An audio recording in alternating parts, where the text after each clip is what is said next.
მოწოდეთ კითხვები ან დასვით კითხვები. შეიძლება, როგორ არის? დიახ. ოღონდ ხამაღლა უნდა თქვათ რა. თქვენი პირადი აზრი მაინტერესებს რა არის როგორია თავისუფლება? როგორია თავისუფლება თუ ქრისტიანული თავისუფლება? საერთოდ თავისუფლება რა არის? კარგით, მე რაგან თქვათ ეს თემა წამოიწია, მაშინ იმ თეზისას გავამდიდრებ.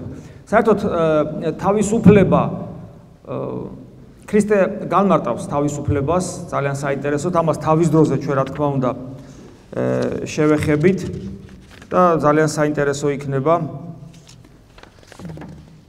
ჩვენ დღეს ეს თემაც მოტანილი მქონდა, მაგრამ მე ვფიქრე არ გადაგყალოთ ამ მონოლოგით. უბრალოდ ჯერ თვითონ სიტყვის ეტიმოლოგია გაჩვენებს. როცა ადამიანი არის საკუთარი თავის ბატონი, უფალი ბატონს ნიშნავს. თავის ქართული სიტყვა კარგად გვიჩვენებს. საკუთარი თავის ბატონი როცა არის.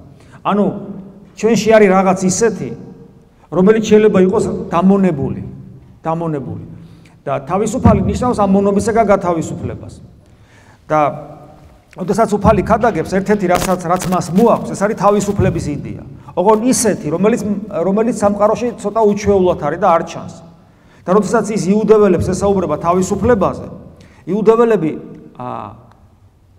ესეთ რამეს ეუბნება, ჭეშმარიტება შეიცანით.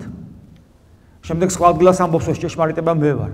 მაგრამ იქ ეუბნება ჭეშმარიტება შეიცანით და ჭეშმარიტება თქვენ გაგანთავისუფლებთ. მისი მსმენელები აპროტესტებენ და თავისუფლება ზეციური კატეგორიიდან მიწიერში გადაყავთ და უნებიან, როგორ ჩვენ აბრაამის შთამომავლები ვარ. ჩვენ არავის არ დამბონები ვარ, ჩვენ ღმერთის შვილები ვარ და შენ გვეუბნები, რომ ესე იგი გათავისუფლდით. ჩვენ არავის მონები არ ყოფილა და ნახეთ მაცხოვარი განმარტებას აძლევს, რომელსაც რა თქმა უნდა ისინი არ იღებენ. აი დღესაც მაგალითად ძალიან ადვილია რომ ეს შევამოწმოთ და ადამიანს უთხრა შენ ხარ მონა და რა მონა კაცო წამოენთება და მაცხოვრის სიტყვები რომ უთხრა ცოდვის მონა და თუ ცოდვის გართავისუფლდები დარჩები მონა ადამიანი არ იღებს ამას და არც იმათ არ მიიღეს მაგრამ ქრისტე ამას ხაზს უსვამს რას ნიშნავს ცოდვის მონა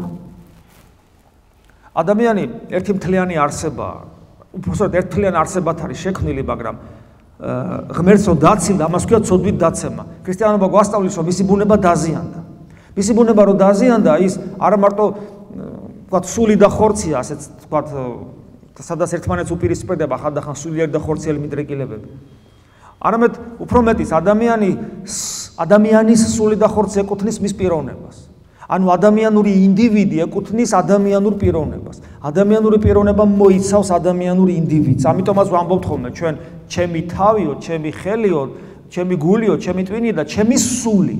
ჩემი. ამიტომ არის უფალი ჩამოთვლის, როგორ უნდა გვიყვარდეს ღმერთი.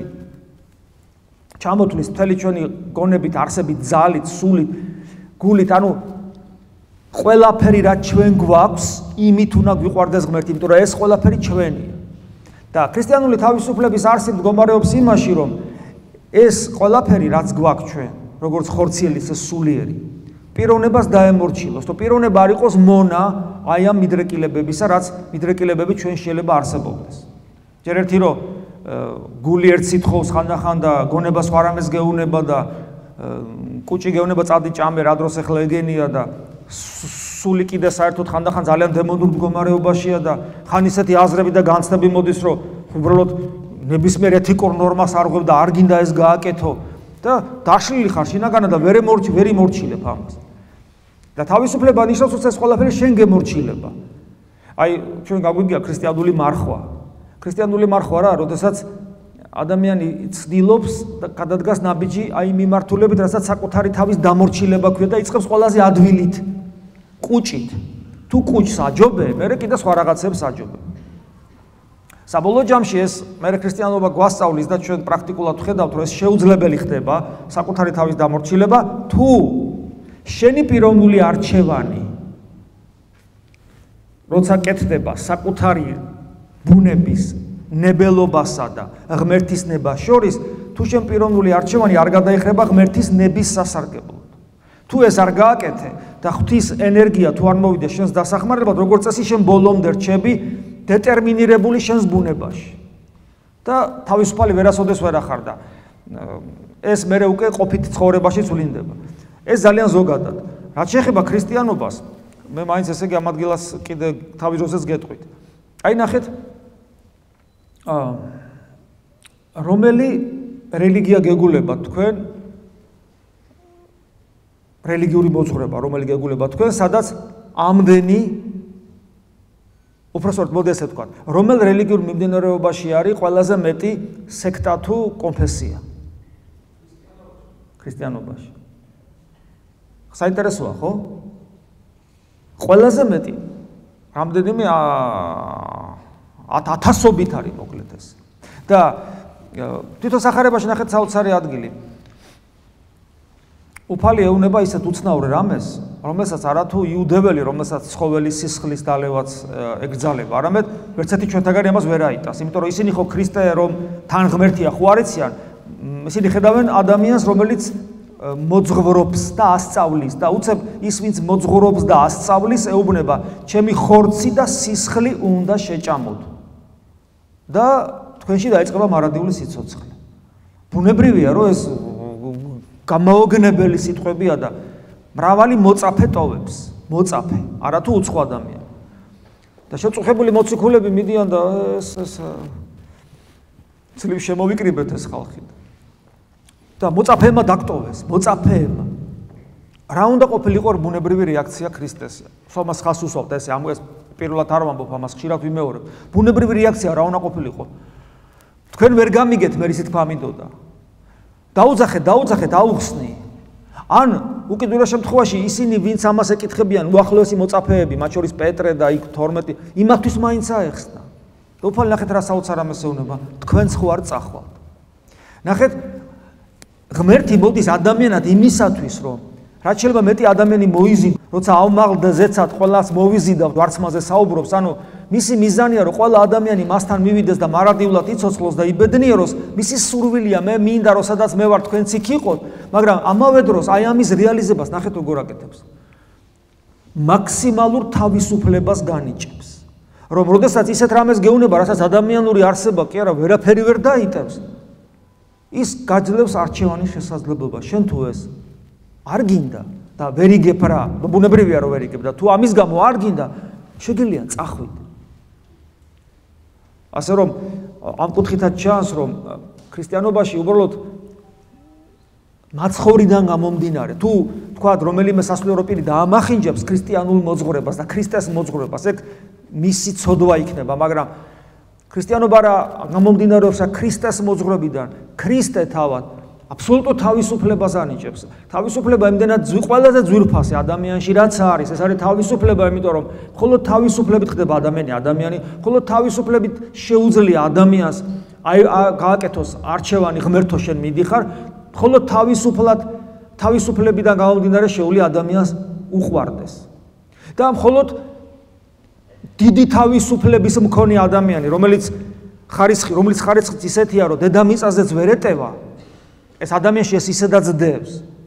ცხოველისგან განსხვავებით ადამიანის სამყაროს გარდაქმნის, ადამიანი ვერ კარკმაყოფილდება გამოქვაბული და ტყავის ტანსაცმელით, არამედ მან მთელი სამყარო შეცვალა, ხო ხედავთ როგორ ყველაფერს ცulis და ცulis. ანუ ადამიანი დედამიწაზე ისედაც არ ეტევა, ოღონ თუ ამას გააზრებულად გააკეთებს, საითკენ წაიყვანოს ეს ყოველივე. და თუ მისი ხარისხი ძალიან აღმატებულია, მართლა მიწაზე ვერ ეტევა. მხოლოდ ესეთი ადამიანი ხდება ქრისტიანი. მე თავიდან რითი დავიწყე, რომ თუ ჩვენ მხოლოდ მიწიერი პრობლემებით ვიწყებთ მოსვლას უფალთან, თავიდან შეიძლება ეს, მაგრამ ბოლოში აუცილებლად გავიგებთ მაცხოვრის სიტყვებს სახარებიდან და ჩვენი ცხოვრებიდანაც, რომ როდემდე ვიყო მე შენთან, როდემდე თავს ვიდებდე შენსას, ანუ იმ პრობლემებს, ის პრობლემები როდემდე უნდა მოგქონდეს ჩემთან, რომლითაც მე ვერ მიპოვი. მე რომ მიპოვო, ამ სამყაროს იქით უნდა გაიხედო. იმიტომ რომ მიზეზი, აი ყველა მიზანი, უпростоოდ ყველა მოვლენის მიზანი არის ამ და ყველა ქმედების მიზანი არის ამ ქმედებისა და მოვლენის გარეთ. მე ვაჭედებ ლურს მას კედელში. მიზანი ეს არ არის, მიზანი არის რომ მე იქ სურათი დავკიდო. მე თქვათ რაღაცას ოჯახში საქმიანო, მაგრამ მიზანი არის ის რომ მე სტუმრები უნდა მოვიდე. გესმით? მე რაღაცას ვსწავლობ, იმისათვის რომ მე ეს ამ სამსახურში მოვეწყო. ანუ ყველა ქმედების მიზანი მდგომარეობს ამ ქმედების გარეთ. და თუ ჩვენ ცხოვრებას შევხედავთ როგორც ერთ მთლიან ქმედებას, მაშინ ვიტყვით რომ ამ მთელი ჩვენი მიწიერი ცხოვრების როგორც ერთი მთლიანი ქმედების მიზანი იმის გარეთ არის. და მე თუ ეს არ დავინახე და არ გავაკეთე, ჩემი მოსვლა რელიგიურ ცხოვრებაში, ჩემი მიახლება რელიგიურ ცხოვრებასთან ამაო იქნება.